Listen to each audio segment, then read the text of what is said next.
Bapak Ibu yang tergabung dalam PENAS, Asosiasi Pengusaha Pelaksana Kontraktor dan Konstruksi Nasional. Hari ini Kamis 20 Mei 2021, kita tetap jaga prokes ya, prokes. Kita bahas webinar kali ini, pembuatan dan analisis kontrak kerjasama konstruksi. Ya. Bapak Ibu nanti kalau mau bertanya, silakan bertanya ya di raise your hand ataupun di room chatting ya. Next slide please.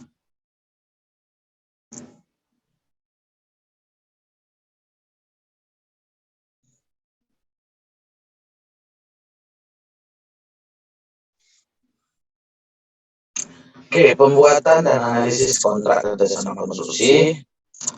Hari ini kita start ya. Next slide.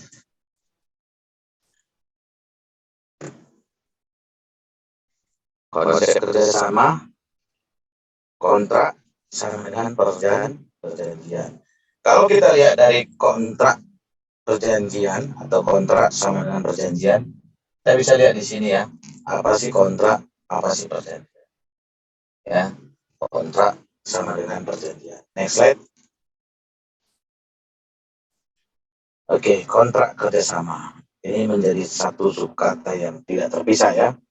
Syarat sahnya adalah sebagai sepakat ya, kemudian cakap, kemudian hal tertentu, sebab yang halal ya, itu syarat sah. Kalau sepakat dan cakap itu syarat objektif. Kalau hal tertentu, sebab yang halal, berarti syarat objektif. Jadi objektivitas ya, itu syarat sahnya. Bisa dilihat ini Bapak Ibu, ini filosofinya ya. Kita lihat filosofinya. Oke, di sini ada yang mau bertanya Bapak Ibu?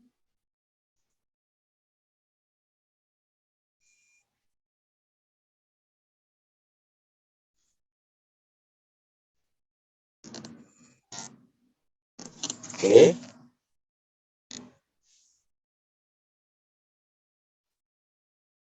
Ini kalau syarat-syarat sepakat cakap ya, berkontrak.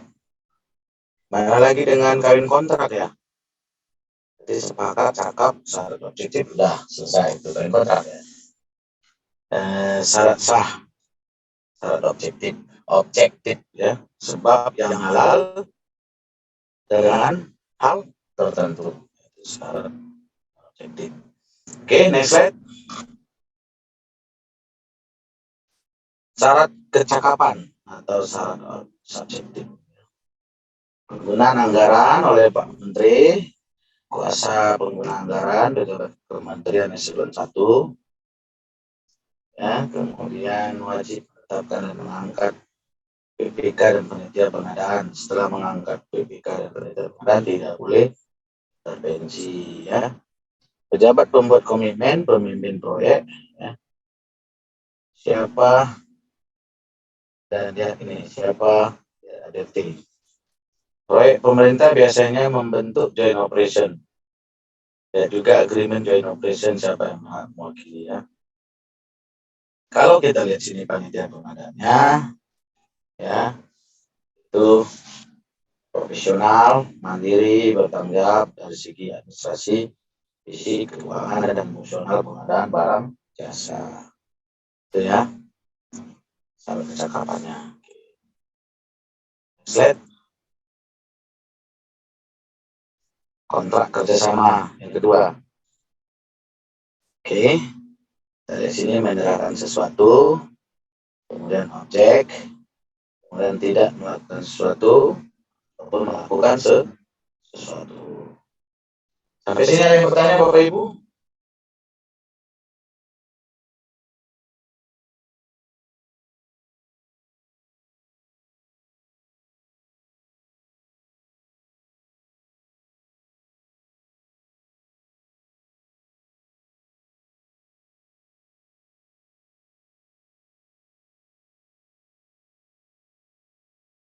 Oke, lanjut ya. Next slide. Kontrak konstruksi. Penyedia jasa, kontraktor, penyelenggaraan pekerjaan konstruksi dan proyek. Pengguna jasa, employer. Ya, di sini ada beberapa tipe ya. Jadi kalau penyedia jasa kontraktor dengan pengguna jasa employer, itu employer kontraktor ya. Kemudian penyelenggara pekerja konstruksi dan proyek. Jadi ada tiga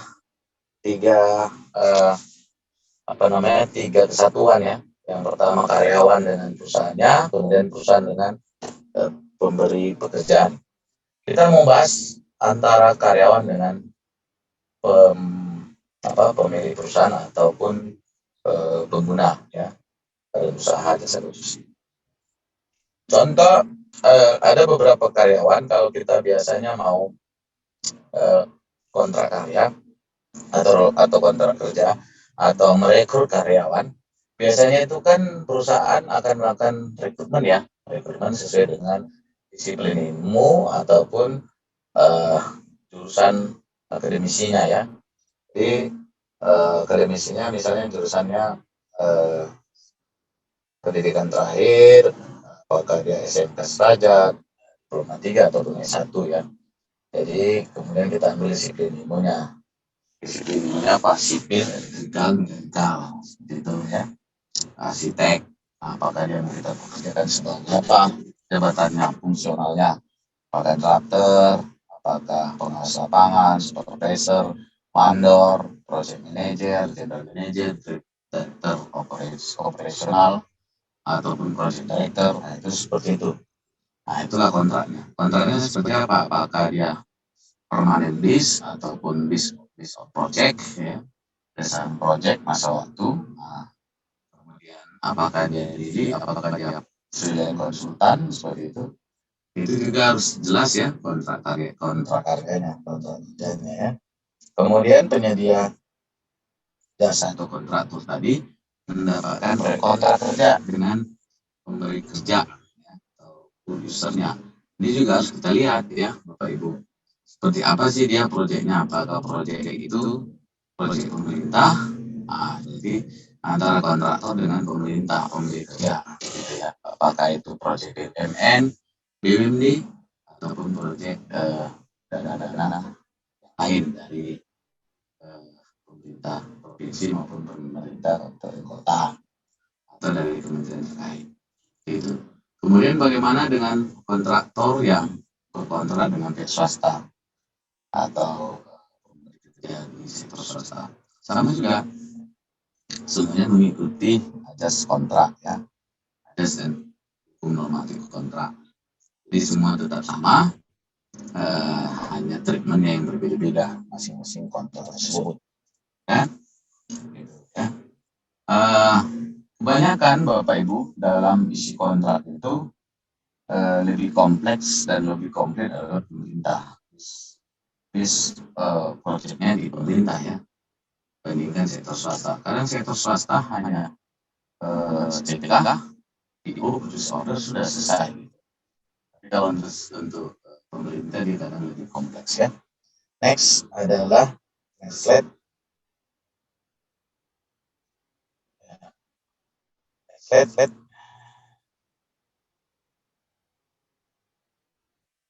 Kontrak konstruksi bentuk imbalan, kontrak konstruksi jangka waktu, Nah, di sini kontrak konstruksi yang terkait dengan pemerintah ya. Apakah dia jenis kontraknya, dan kemudian bagaimana jangka waktunya ya, dan bagaimana cara pembayarannya. Itu juga perhatikan Bapak Ibu ya. Apakah dia project loan, itu juga harus diperhatikan. Apakah dia based on project dalam artian dengan durasi waktu tertentu atau years, itu juga harus diperhatikan. Years atau periode tertentu. Jadi kita harus merhatikan macam-macam jenis kontrak dengan pemerintah. Dan setiap kontrak itu ada masa waktu. Dan masa waktu itu apakah kita bisa menyelesaikan waktu tersebut?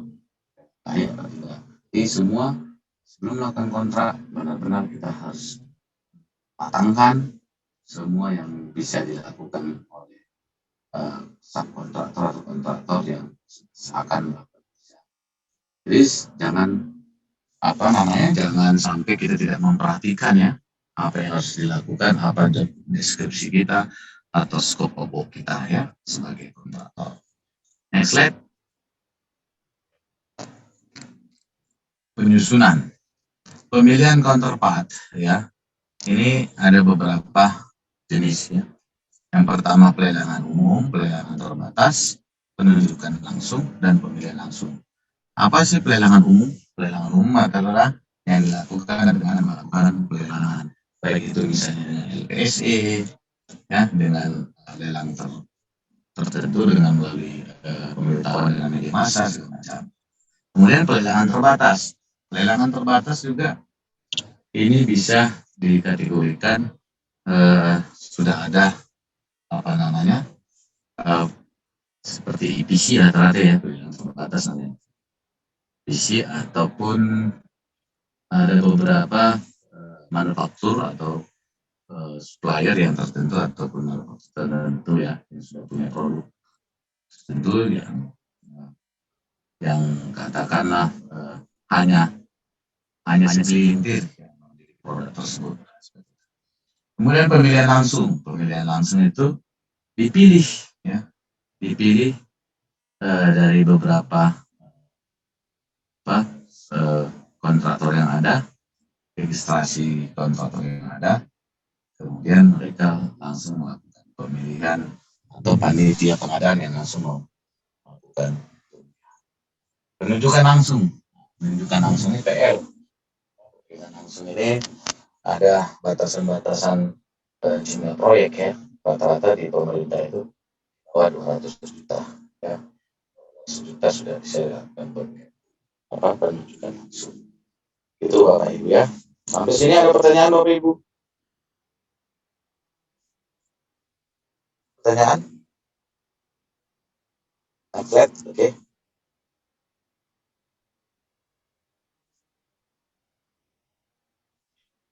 Pemilihan counterpart pelelangan umum ya.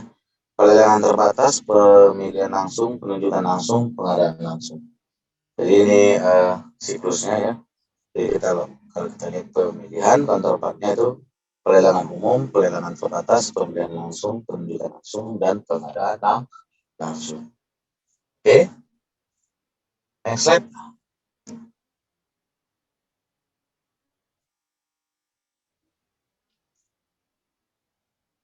Penyusunan dokumen yang wajib dimuat dalam kontrak. Surat perjanjian yang ditandatangani pengguna jasa dan penyedia jasa. Dokumen lelang, usulan atau penawaran, berita acara berisi kesepakatan yang terjadi antara pengguna jasa dan penyedia jasa. Surat pernyataan dari pengguna jasa menyatakan menerima usulan dari penyedia jasa. F. Surat pernyataan dari penyedia jasa yang menyatakan kesanggupan untuk melaksanakan pekerjaan. Jadi sekali lagi Bapak Ibu, dokumen yang wajib dimuat dalam kontrak, surat perjanjian yang ditandatangani pengguna jasa dan penyedia jasa, dokumen lelang, usulan atau penawaran, berita acara berisi kesepakatan yang terjadi antara pengguna jasa dan penyedia jasa. Surat pernyataan dari pengguna jasa menyatakan menerima usulan dari penyedia jasa, surat pernyataan dari penyedia jasa yang menyatakan kesanggupan untuk melaksanakan pekerjaan. Next slide. Penyusunan uraian yang wajib dimuat dalam kontrak para pihak ya. A. B. Rumusan pekerjaan. C. Pertanggungan. D. Tenaga ahli. E. Hak dan kewajiban para pihak. F. Cara pembayaran excluding or including part ya.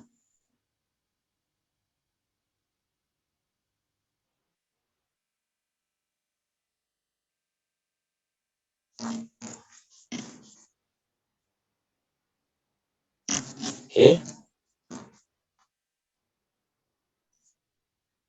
Nah, kita lanjut ya. Penyelesaian perselisihan, pemutusan kontrak, keadaan memaksa, kegagalan bangunan, pemeliharaan bangunan, aspek lingkungan, dokumen-dokumen yang menjadi bagian dari perjanjian untuk tujuan penafsiran. Sampai di sini ada pertanyaan Bapak Ibu? Ya, lanjut, next slide. Hak kekayaan intelektual dalam kontrak, A. Kepemilikan hasil perencanaan, B. Pemenuhan kewajiban terhadap hak cipta. Jadi kepemilikan hasil perencanaan ini adalah dari sebuah kekayaan intelektual dalam kontrak. Nah, makanya ada untuk beberapa perusahaan, konsultan ataupun PC, engineer construction, memang di sana menjadi hak kekayaan intelektual daripada si pembuat desain ataupun si pembuat proyek tersebut sendiri ya, based on knowledge mereka, itu juga menjadi kekayaan intelektual ya. Pemenuhan kewajiban terhadap hak cipta. Jadi hak cipta daripada seseorang juga itu wajib kita daftarkan ya ke hak cipta ya, ke Kementerian Hukum dan HAM ya. Next slide.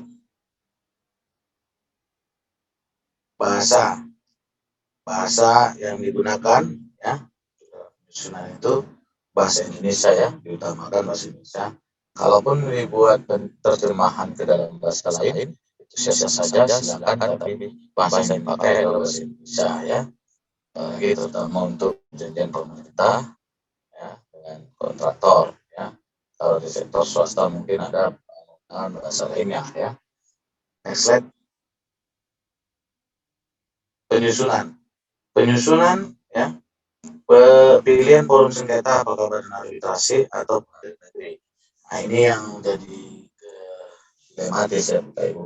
Kebanyakan kita menganggap kalau ada selisih itu selalu di pengadilan, lapor polisi, polisi melakukan penyidikan ya, kemudian melakukan tuntutan atau penghancuran tuntutan ya, SP, surat permohonan ke kejaksaan untuk dilimpahkan di kejaksaan, kemudian kejaksaan juga melakukan pemeriksaan atau penyelidikan diperlukan atau dilakukan polisi untuk melakukan penuntutan. Setelah dilakukan penuntutan oleh jaksa, maka akan dilimpahkan ke pengadilan. Nanti di sana dibuktikan antara tergugat atau digugat atau terdakwa atau tersangka ya di sana ya. Tapi untuk kontrak-kontrak itu biasanya ya, hukum kontrak itu bisa pengadilan negeri, bisa diselesaikan dengan pengadilan negeri atau melalui badan arbitrase. Ya. Ini sangat penting karena menyangkut apabila ada manifestasi dalam kontrak, karena nanti harus diajukan ya. Jadi semuanya oke, next slide. Ada pertanyaan sampai sini Bapak Ibu? Ya, kalau kami berharap webinar ini karena kita hanya melakukannya untuk pemberdayaan anggota, kami harap para anggota peran sertanya kembali ya, aktif ya. Kalaupun ada yang mau kita diskusikan bahan materinya di bulan depan atau di Juni berikutnya, silakan sampaikan di WA group ya, di grup kita, atau menghubungi langsung ke call center 0811 7877. Oke, ada pertanyaan Bapak Ibu? Mohon maaf nih saya masih presentasi sedikit hari ini. Oke, ada pertanyaan? Ya, gimana admin? Saya sudahi dulu ya admin, karena banyak ini juga teman-teman dan beraktivitas ya. Oke, admin ya, Bapak Ibu sekalian ya, terima kasih ya. Sampai jumpa kembali ya Bapak Ibu. Apeknas tetap semangat dan tetap jaga prokes kesehatan kita ya, protokol kesehatan. Banyak minum air putih dan konsumsi vitamin C ya, untuk menjaga kebugaran dan kesehatan kita semua ya. Terima kasih, salam konsumsi Bapak Ibu.